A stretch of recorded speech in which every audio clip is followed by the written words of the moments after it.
Welcome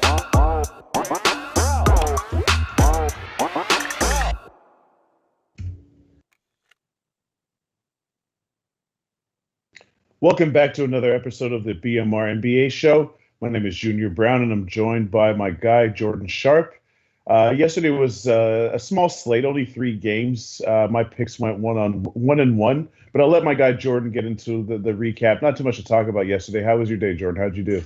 Yeah, 1-0, lowest heat, just from start to finish, just absolutely demolished the Bucks. I got in on that one early, so that one felt really good. Anybody who found the line at any price before it closed had a pretty good bet last night on that one. So Bucks basically just non-existent in that one. A lot of injuries for them, so not too much we can take from that judgment of that one. But your play was also excellent. Hawks just absolutely demolished in that game as well, wire to wire basically almost as well. Then, of course, the Warriors, looked like a pretty good bet all the way until the end, and then just got. I mean, I feel for you guys who were on the Warriors last night because that was another one I was thinking about tailing as well. But a good night for me yesterday. Cannot complain about 1-0. Just going to try to go 3-0 today on this big slate. Yeah, listen, I'm not going to get into last night too much. Good to see the Hawks do what I expected and come out and smack Dallas around. If you're a Dallas fan or if you have stock in Dallas, I would be very concerned. It's only one game. But the Jason Kidd coaching show is not off to a good start. And the last time we saw him around, it didn't get off, or it ended badly for him. So a team like Dallas, which 2 seasons ago was by far the number 1 offense in the league, scoring 87 points in Jason Kidd's first game, that's a bad sign. But that's enough about yesterday. Let's get into today because I ain't going to talk about the Warriors. I don't want to bring bad energy and bad vibes to this show. That just really annoyed me. So let's just get off to a positive start and then get into today's games. What you think, Jordan?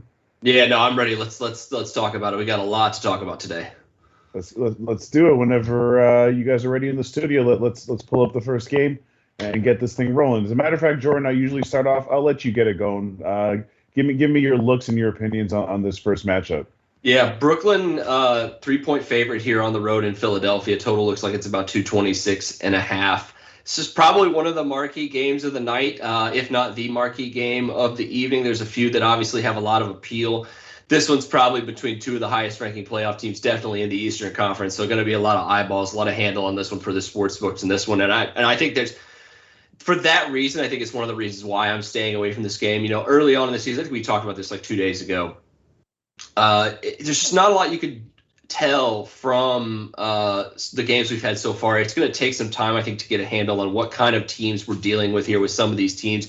I think the Sixers without Ben Simmons kind of fall into that category, and I think the Nets without Kyrie kind of fall into that category. You thought you kind of knew what you were getting with these 2 teams, and now we kind of think, you thought Simmons would be traded by now. To be honest, at least I did. I thought they would at least get something for him at this point. Just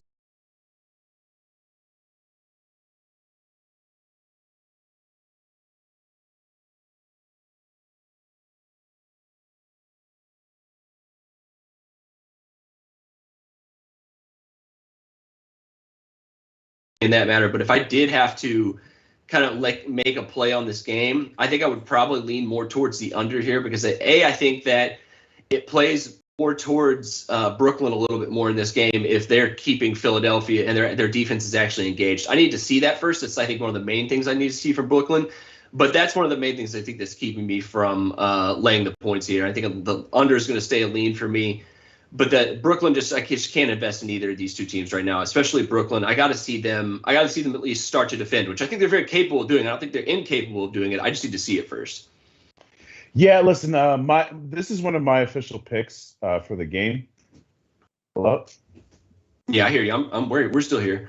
Okay, good. I just wanted to make sure you could hear me. Yeah, this is one of my official picks for the game. I've got Brooklyn on the money line, minus 150.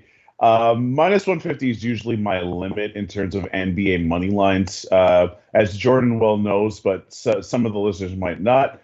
It's a 60% break-even percentage, which is right around where I start to feel uncomfortable investing. Now, I'm actually just betting 2 things. I'm betting the narrative, which is one of my favorite things.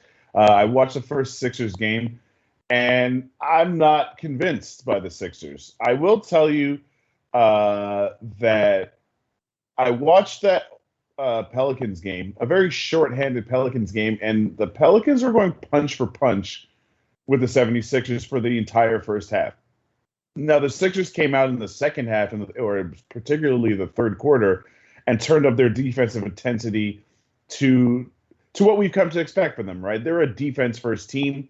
When they had two stars, even though people think Ben Simmons is trash right now, he's still been an all-star most of his career. When they had two stars, those two stars were two of the best defensive players in the league. Their other defensive players are no slouches either. So when Philly plays that version of basketball, I think they're one of the better teams in the league. I just don't think they can do that against Brooklyn. I think Brooklyn, with Durant, with Harden, and with the other pieces kind of knowing their role and playing around those guys, I think Brooklyn is the better team. And also Brooklyn is looking to bounce back from that first defeat in this sense. They lost at home to the best team in the East, right? The defending champions.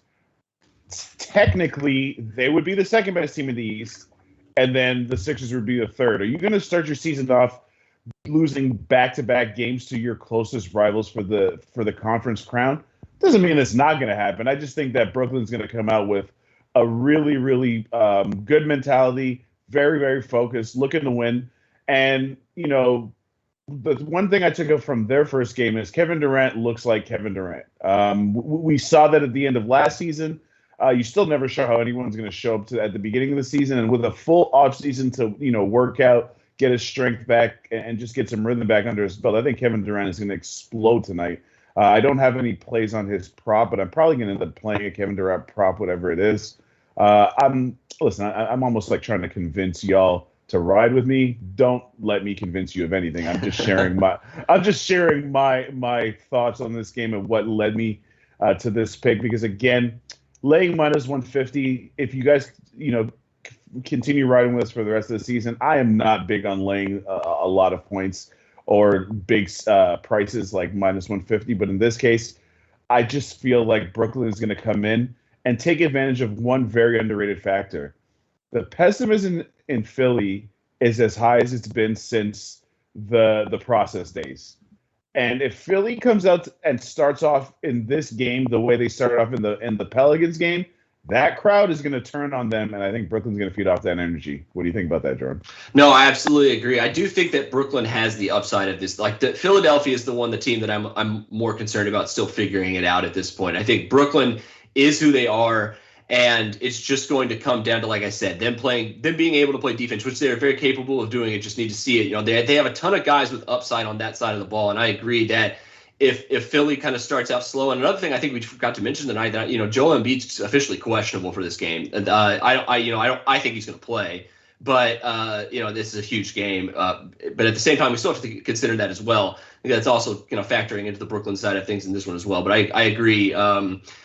Brooklyn just has they have all the pieces. I just need to see them put it together here first. That's kind of my theme for them, at least so far, without Kyrie at this point in the season. Listen, I don't blame you for thinking that, to be honest with you. So that's why I said for those of you watching, don't let me talk you into Brooklyn. You should ride with Brooklyn because you feel that it's right. I admit my Brooklyn bias. I'm definitely somewhat of a Brooklyn homer. So. Yeah, that's just me. Brooklyn minus 150. That's my play. That play is as much me believing in Brooklyn looking to kick off their season and bounce back from that loss, as much as it is me fading the 76ers and the pessimism surrounding their team with that home crowd that loves to boo more than they love to cheer. I'll just leave it at that.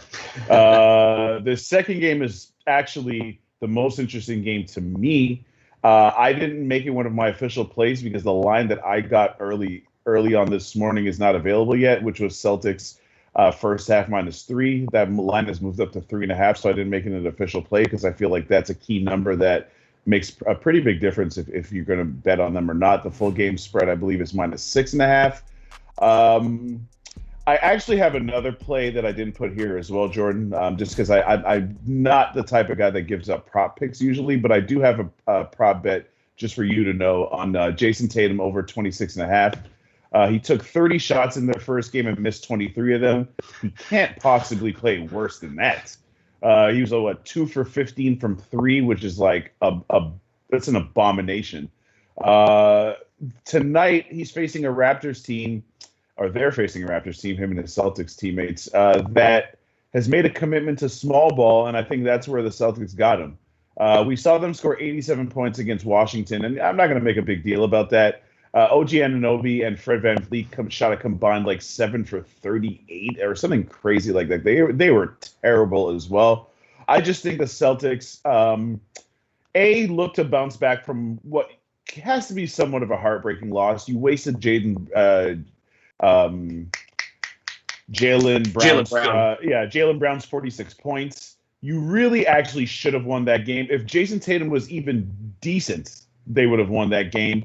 New coach, back at home, full house. It's a new era. I think Jason Tatum looks to bounce back in a big way, and I'll just make this my final point before I throw it to you and get your opinion. The Raptors' commitment to small ball is going to bite them in the ass against a Celtics team whose best small ball lineup is much, much better than Toronto's best small ball lineup, especially with Marcus Smart guarding Fred VanVleet. That is not going to be fun for Fred VanVleet. Although I will give him this. If Smart does have a weakness, it's actually guarding guys that are smaller than him. He's usually actually does better with guys his size or bigger. Jordan, your thoughts? Yeah, because if VanVleet's pretty quick with the ball too, that could give him a little bit of problems. Yeah. But yeah, I mean, like that would be the only thing I could foresee that where VanVleet could take advantage of that matchup. But he's getting to the paint. But at the same time, like Time Lord had 5 blocks the other night. Like, good luck, Fred VanVleet, going up against that if you're going to get, even if you do get past Marcus Smart. So I mean, like for me, like I wrote this up and you can kind of read a little bit more of it on BMR, so I don't want to like go too far into it because we've got a lot to cover. But basically, I don't like to overthink things at this point in the season. I see a number, compare it to a number that we've seen before, compare the two opponents, and I kind of start to go from there. And this is I'm looking at 2 nights ago where the Knicks and the Celtics had a total of about 218 points, 217, depending on where you got it. And now you're telling me that 2 days later, with the Toronto Raptors being substituted for the Knicks, who have a much, obviously a much worse defense, but a much worse offense as well, especially going up against the Celtics team, who's, despite going through double overtime, will have, I think, the benefit of the home crowd here tonight that's going to give them a little bit of juice defensively.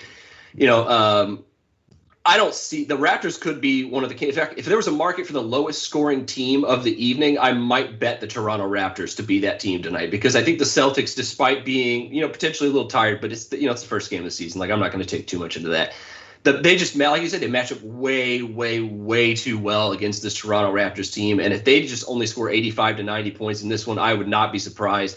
And I think that would give me the benefit of just not even caring how many points the Celtics score tonight. So with that in mind, I know the kind of Celtics are actually kind of a trendy pick tonight, but I'm actually going a little bit different way. I'm going with the under here. I got it at 219. It's down to 218 now. I just really see, RJ Barrett, I think, deserves a lot of credit for what he did to Jason Tatum the other night. Like, I don't think it was just a Jason Tatum bad game. Like, RJ Barrett is a very, very good player in this league and a good defender as well. That being said, like, Toronto looked bad on the road against Washington. I don't tend to think that they're going to improve upon that much on the road in the Garden tonight against a Celtics team who's probably a little pissed off that they lost in the way that they did in double overtime when they had multiple chances to win that game, and they ended up obviously tying and coming back and and forcing overtime, not winning the game. So I think that all those factors kind of play into this, is that I think the Celtics play some pretty lockdown defense, and on the top of that, I think they're going to slow down this Toronto Raptors team. Toronto is going to be at their best in this one. If they get out and run and get a lead early, I don't think the Celtics are going to let them do that. I think they're going to stifle this. I'd love to see like a really low-scoring first quarter and just kind of ride that through with an under cash here. Yeah, I'm going to move on to the next game, but I will say that the reason why I didn't make this an official show pick, with my local, I actually got it at -3. I don't know where he got that line, but if you're going to put up garbage, I'm gonna beat your ass every single time. But in case you're thinking I'm just blowing hot air, like Jordan mentioned, head over to bookmakerreview.com. You'll see his article, and you'll see my article where my actual official play is Celtics first half -3.5. So that's not fiction; it's fact. It's up there. Go not only check us out, but all of our great cappers, whatever the sport you're looking to beat the bookies with, we got you. Let's move on to the next game, though. Pelicanos against the Chicago Bulls, the most gassed team, or at least fan base in the NBA all of a sudden. Let's go. Yeah, so I say that with a bit of sarcasm, because I actually have Bulls here as an official play -5.5, and I'm just gonna keep it this simple. If the Bulls are who most people think they are, they win this game running away. Not only because they're significantly better than Pelicanos, not only because it's a revenge game for Lonzo, not only because they don't have Zion, but because the energy and the electricity in that building is going to be off the charts. Zach LaVine should go off. All of these guys, really, DeMar DeRozan, all of these guys have favorable matchups where they can really go off. The question is, are they going to play sufficient defense to cover the spread? I think so. I don't think the Pelicanos play any defense at all. And I think that once the Pelicanos are met with a little bit of resistance, they tend to fold like cheap furniture. So that being said, Jordan, your thoughts? I love my play for this game, and I made it last night because I saw it and I loved it then. And it's gone down like 2 or 3 points, and I still love it. And I have the under on this game, top play of the day. I got it at 223.5. You can get it at 221 now. I still like it at that price. Not as much, obviously, but for a few reasons. First off, is just like you said, I think the Pelicans are, without Zion, one of the worst teams in the league right now. With Zion, they're kind of borderline playoff team. But just Brand and Josh Hart just got ruled out. Like they're gonna be pretty poor tonight. But that being said, the only reason, like I mentioned, that Toronto is one of those teams where I'm looking to fade tonight via the under, just because I don't think they're gonna score many points. The Pelicans are right there included in this for a couple reasons. One, the Bulls, I think their defense is gonna be there. I think they realize that not only is their offense gonna be better in the half court and not necessarily on the fast break as much as it has been in the past. Their calling card's going to be on defense in this game, and I think mucking games up as much as they can. I mean, you think about Patrick Williams, Lonzo, and DeMar DeRozan. Those three defensively are just bears. Obviously, LaVine and Vucevic are probably average to below average defenders, but you can hide those two guys with those three. Those guys have all defensive potential or have made all defensive teams. It's going to be just absolutely stifling for the Pelicans, who have Brandon Ingram, like I said, and basically you're talking about Nickeil Alexander-Walker, and Devontae Graham. Like, that's your top three offensive options against a bear defensively for the Chicago Bulls in that aspect. And another thing I don't think has been talked about enough, which I think a lot of the sharps are catching in on now, is I think Willie Green's going to slow this team down. We're so used to the Pelicans being this fast-paced offense over the last few years.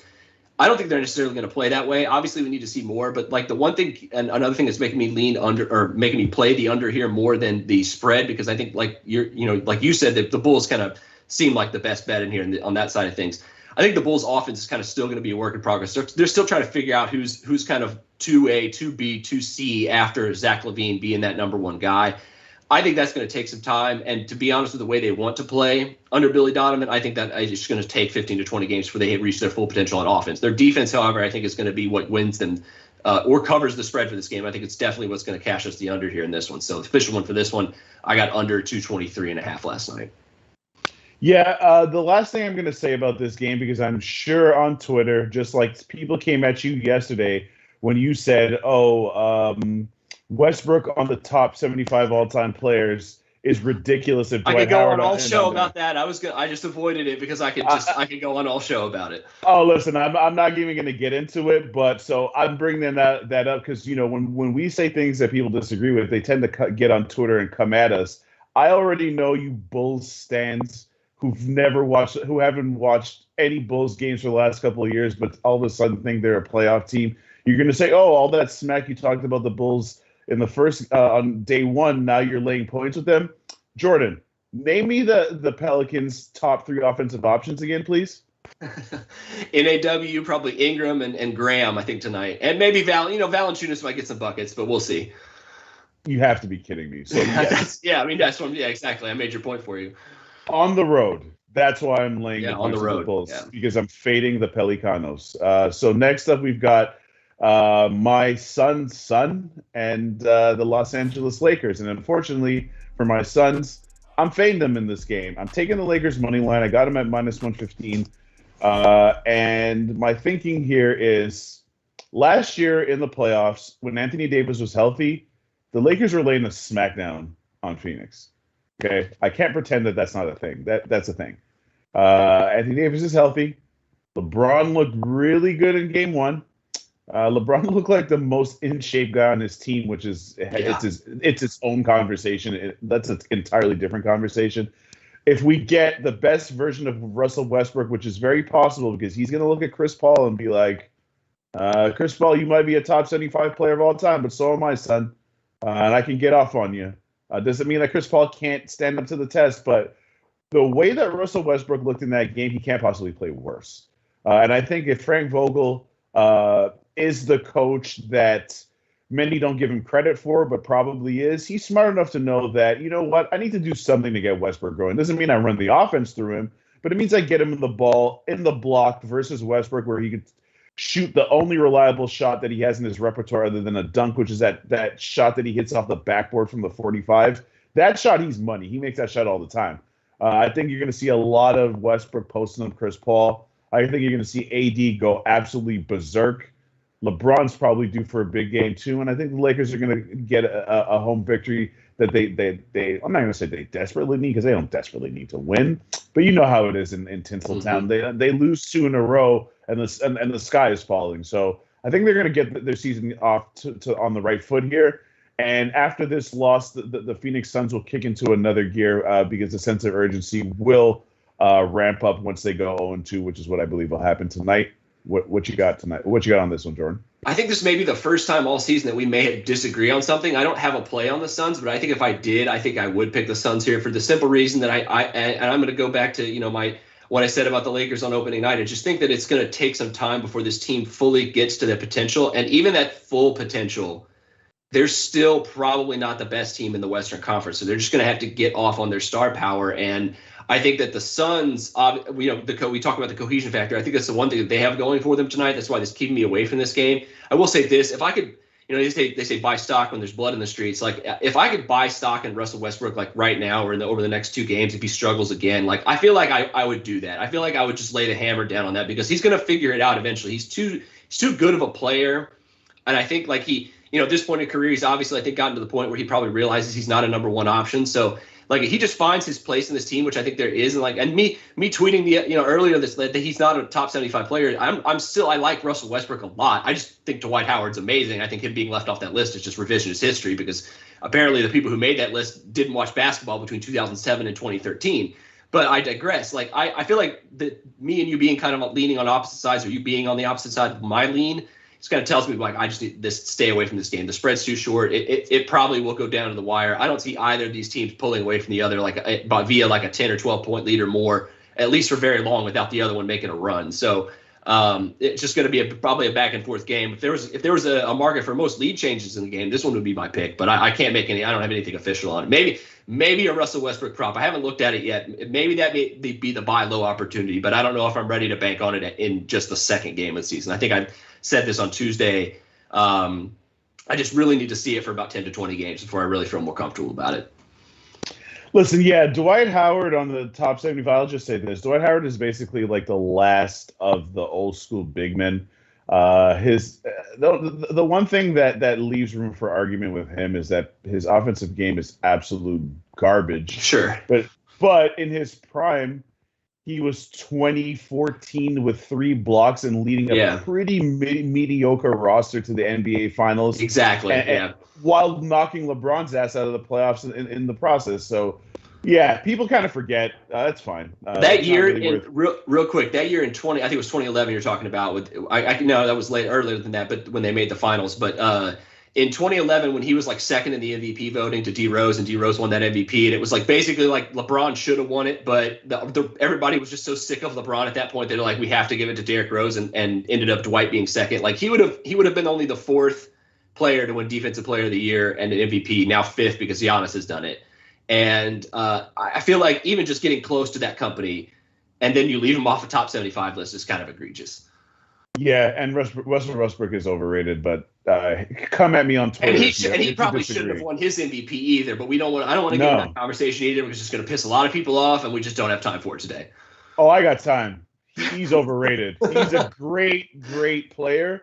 He is overrated. I'm sorry. He is not a winner. Anyway, I'm more excited to talk about his old team later in the pick section than I am about Russell Westbrook. So I agree. I know you're right there with me, sir. I know you're right there. Yeah, we me and you, Jordan, we're right there. Jazz Kings. I actually really like this game. I personally have money on this game, just in making an official pick. Listen, I don't usually do. I'm not a volume better, but I bet on every single game tonight on the card. I just didn't want to give out the picks unless I'm 100% sure I'm not going to put it on the show. Or not to say that I'm not sure about my own picks, but you know what I'm saying. We're sticking to 3 picks each or less usually. And I like the Kings plus the points here. Not going to lie to you. Listen, the Kings have, and I'm going to be very careful to use the word continuity with them because it's weird to say continuity when you're talking about a team that has a history of losing. So don't misunderstand what I'm trying to say. What I am saying is that these are players that have grown up together.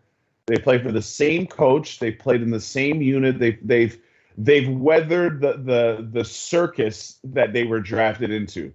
Mm-hmm. Does that mean that they will compete? Does that mean that they will make the playoffs? No, that doesn't mean that. Until they replace Luke Walton, I don't think they're going to make the playoffs. But they got some guys that can put the ball in the basket. A lot of them. Tyrese Halliburton played horrendous in the first game. I expect him to bounce back. Harrison Barnes looked like he was in midseason form. My guy De'Aaron Fox is always, he's a walking bucket when he's on his game. They got a lot, and Rashawn Holmes, by the way, I mean, he's never going to be a world beater, but I remember Rashawn Holmes on the Sixers when he was playing like 8 to 12 minutes a game. Mm-hmm. Now he's a legitimate starting center in the NBA, and he's going to make Rudy Gobert have to at least think about defending him.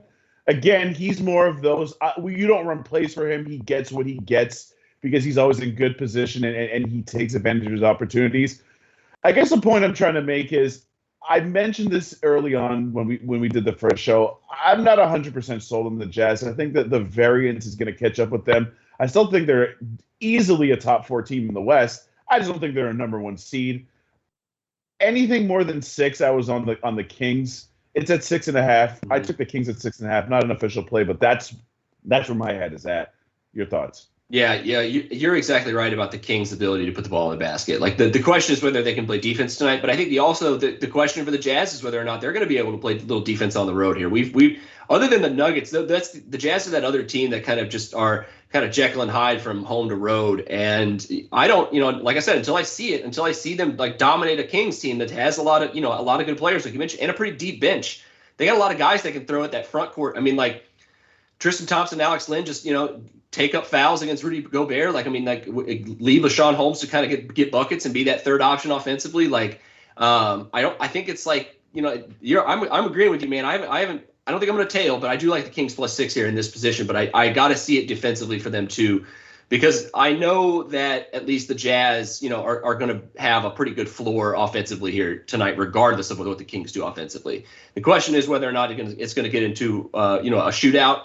In that aspect, I think the Kings are definitely going to cover a shootout in this game. So if you think the Jazz defense is going to falter a little bit on the road, and you think the Kings kind of being undervalued here at home, which I absolutely agree with you in that aspect, they are. They are not more than 2 possessions worse than the Jazz team at home, at least it's currently constructed, and how the first games have gone for both these teams. What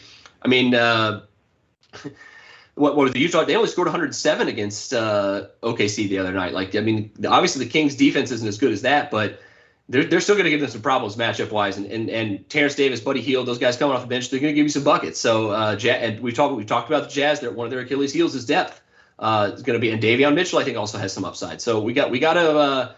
I'm not ready to write the Kings off either way, but I think that it's one of those things where the defense factor for me tonight, even at home, is probably what's going to keep me from taking the points. But I agree with you, lean Kings here. Yeah, and don't get me wrong. Last season, the Jazz smacked the Kings up a couple times. So it's not like I'm not aware that if Utah plays their A game, this could get really, really ugly. Yeah. I did also mention in the first couple of weeks of the season, I'm actually really betting the number more than I'm betting these teams. The fact of the matter is 6.5 is a number where, unless I think it's going to be a double-digit win, I'm more likely to take the points than I am to lay the points. So in this case, I don't think the Kings are going to get smacked up in their home debut. I mean, they could, obviously. Anything could happen because obviously the best version of the Jazz is miles better than the best version of the Kings. But the Kings are a tricky team at home. You want to talk about Jekyll and Hyde. When the Kings are at home, they'll bust your ticket. Trust me. Keep fading them at home, and you'll see for yourself. So I think that This is a spot where I'm getting enough points that I feel confident in the Kings. Not confident enough to tell y'all to bet on it, but this is my look for this game. With that said, let's go to our picks before we wrap up the show. All right, we go first here. I can go first. I'll start off with I got the Raptors and Celtics under 219. It's a 218 now. Top play of the day for me, Pelicans Bulls under 223. A young Australian who may already be making a name for himself as the best Australian basketball player in the entire world, Josh Giddey, I think might be looking at Jalen Green tonight and thinking, I should have been drafted ahead of you, and I'm going to show you why tonight. And 19.5 points, rebounds, and assists for him is a little too little. Because I think like JB and I are both on the same wavelength. It's Oklahoma City night tonight, +3. Give it to me. I'll write it down as if I know we don't have 4 official plays, but that's it for me tonight. Yeah, I mean, listen, it's I don't expect people to like this Oklahoma City play. That's fine. If you think the Houston Rockets are world beaters, then lay points with them and see how that works out for you. I actually have Oklahoma City both on the money line and on the spread. They're a better basketball team. It's really just that simple. Their players play harder. That kid Giddey had like 10 boards in his last game. He actually looked pretty damn good. He looked ready to be in the NBA considering he's like, 18, 19 years old. And if I'm not mistaken, he's the first player ever drafted from NBA Academy. I told you, Jordan, last year, one of my former players is right now at NBA Academy. So that makes me super happy. Not to say that he's going to get drafted to the league as an 18-year-old. He's definitely not, but means that he's playing against some of the best players in the world. So that bodes well for him in his future. I definitely believe in that kid, and I think that he's going to be a lot better than people realize. My other pick is the Lakers -115. Don't like that Jordan disagrees with it, but if we always agreed on every pick, that would be really suspicious, wouldn't it? So, yeah, right. We got to disagree a little bit sometimes. Yeah, I mean, it's just bound to happen. I just think the Lakers can't really not to say that they can't afford to go 0-2 because that's not really going to make a difference, but they don't. LeBron James, I'm sure, was very annoyed at the performance in Game 1. They got back-to-back home games. I don't see them dropping back-to-back home games to start the season. And the most gassed fan base in the NBA right now, the Chicago Bulls, I'm riding with y'all tonight. -5.5. You don't want to hear my mouth if y'all don't help me cover the spread tonight, though. I'm just kidding.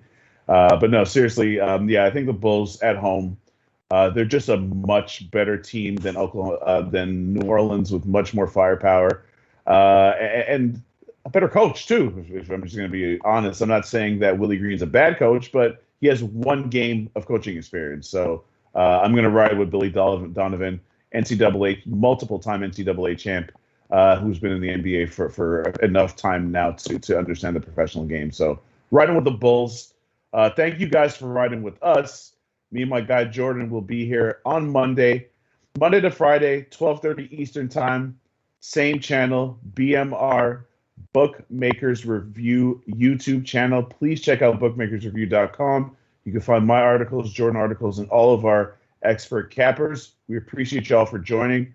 Please, please, please hit that like button. It really helps us out a lot. But also, don't forget to share and subscribe with your friends. Anyone looking to cash some tickets, we'll see y'all on Monday, and please enjoy your weekend and be safe.